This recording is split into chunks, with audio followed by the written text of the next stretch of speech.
and then another extrude in where it goes all the way down. And then that way, when I get the gear going, it'll work pretty fine. Alrighty, so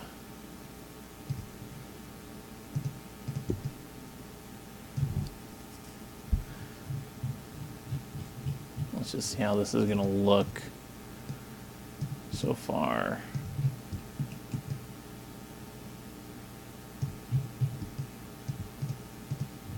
Oh, did these not go in?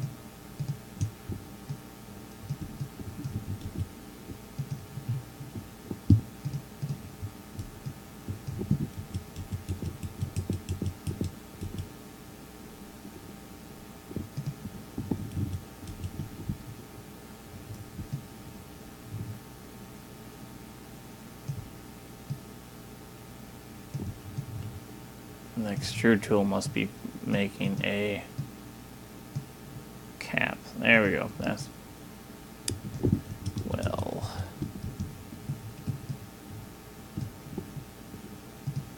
I'll just go ahead and do that real fast again. Yeah, sometimes if you don't turn off your certain tool, that you will have problems with it. And I just want to make sure, actually right now, the back facing stuff is causing me a little bit of a problem, so I'm just going to go ahead and get rid of it.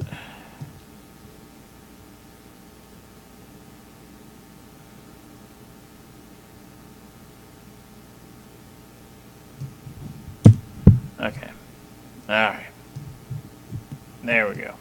So now I can definitely get it a little bit straighter, because I think this is off right here. There we go.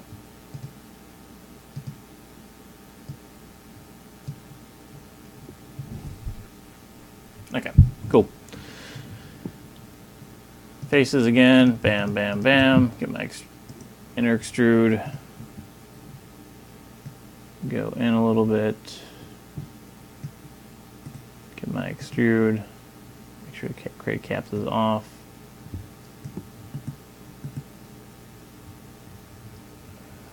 Now we're going to spin around and make sure I see it. Okay.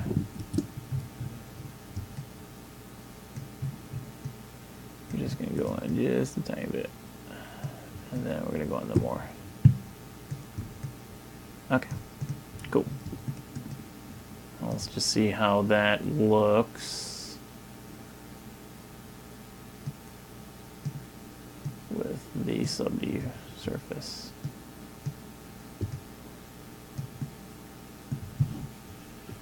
Okay, there we go.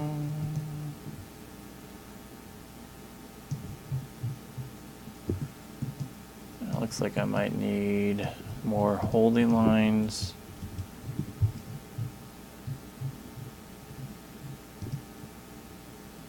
Probably around this whole shape itself.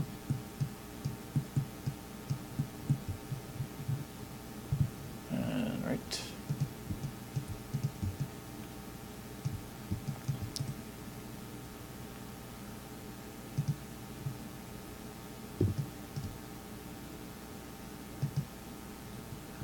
Now let's see how that worked with that.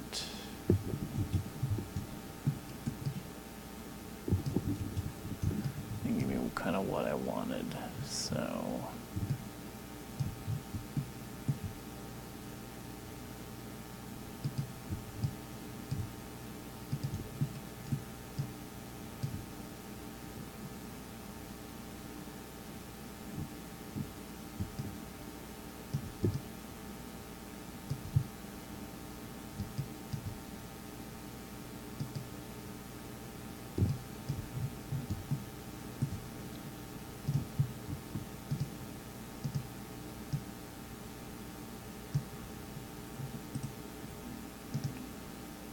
I'm going to turn off the loop, and I'm going to manually add this line here.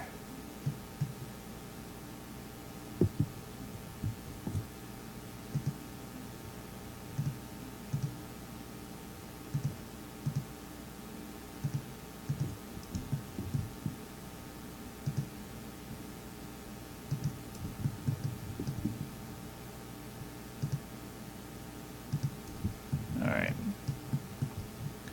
Let's see.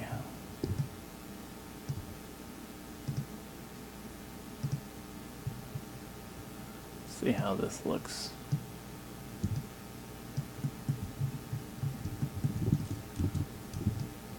Unless I need more lines. Yeah, sometimes getting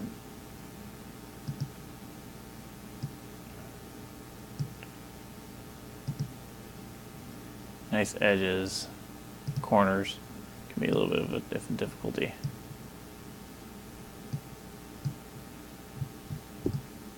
Alright, that worked a little bit better.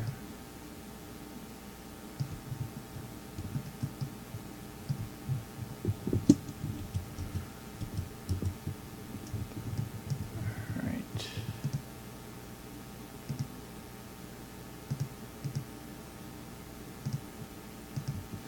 Just trying to figure out where these holding lines are gonna work the best with this object. Okay. Looks like that might work.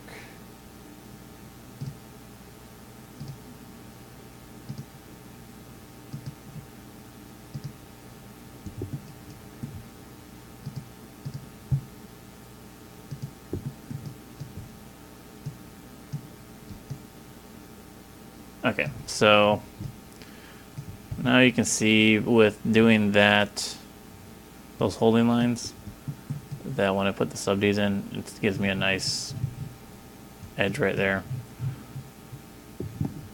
So what we're going to do is I'm going to do that for all the corners.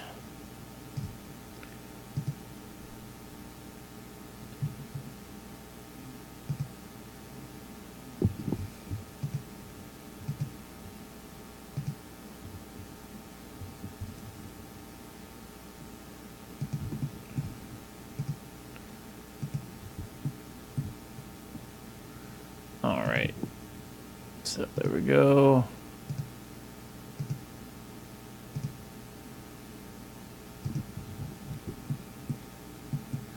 Yep. All right, those are good. Then we'll just do the same thing over here. What I'm doing, just in case you have questions again, creating these holding lines for the smoothing process. So pretty much just going to try to pin it in as much as I can inside that particular shape.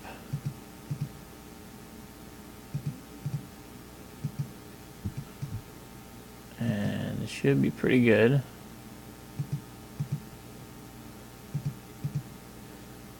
Okay. So if I want this nice hard edge when I throw it inside the polygon, the sub D. Now I'm gonna get, let me turn off that. Now I have a nice hard edge to it right there.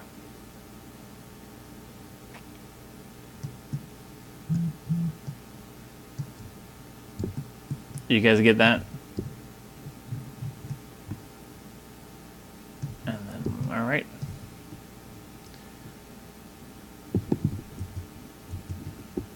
Okay, so now I got that.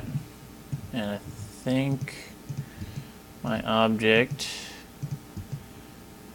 and it looks a little bit sloppy, but that's kind of, sometimes if you have to do it, you have to do it.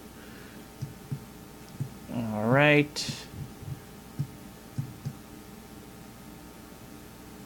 I'm not too worried about these being really sharp edges because they're gonna be I'm gonna want these to be rounded anyways. But I might put an edge loop around this whole thing.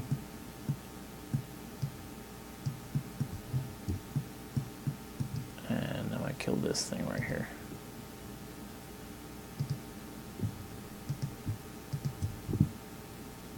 The thing you want to worry about for edge looping is that edge looping works best when it goes through quad polygons, so four-sided polygons. So right there, if I would have done an edge loop, it would have not worked with that triangle right there. And I can actually probably get rid of, so like, since I'm not going to use this right here, I could probably go ahead and merge all these together and to make just one loop, and then I can actually probably even merge these together.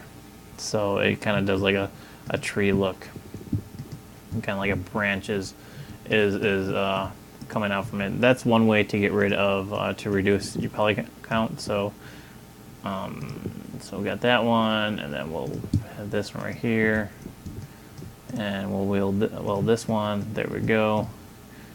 And so that means that all of these are going to be welded down as well.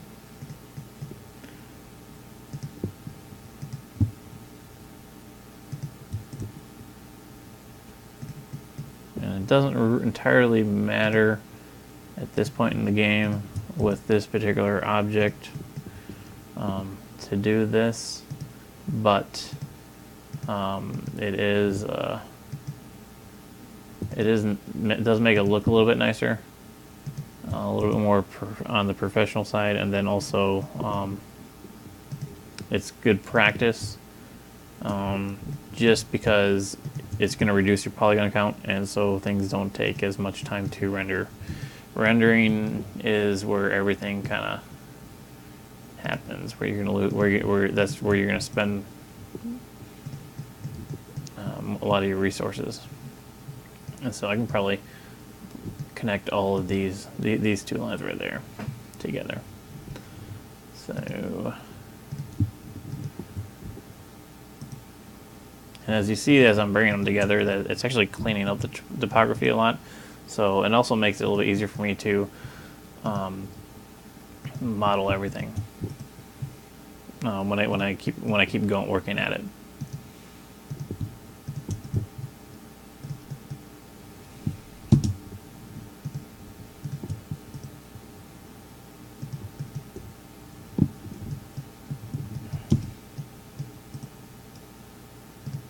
Alrighty.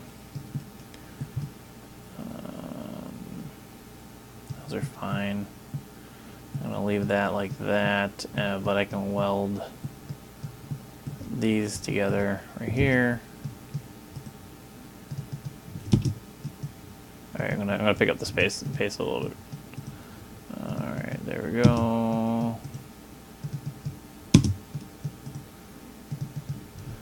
And then we'll weld these together.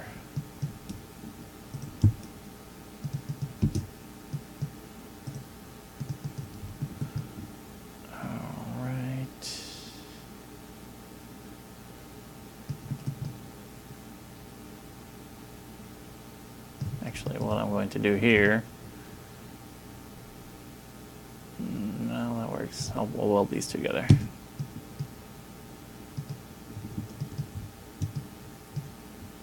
There we go, weld, there we go. So that makes it a little bit cleaner. I can probably get away with taking these two and welding these, just to make sure that I do the same for here, and also the same here. This is where it's going to get a little bit difficult. Alright, cool. Just make sure I'm just selecting the right ones.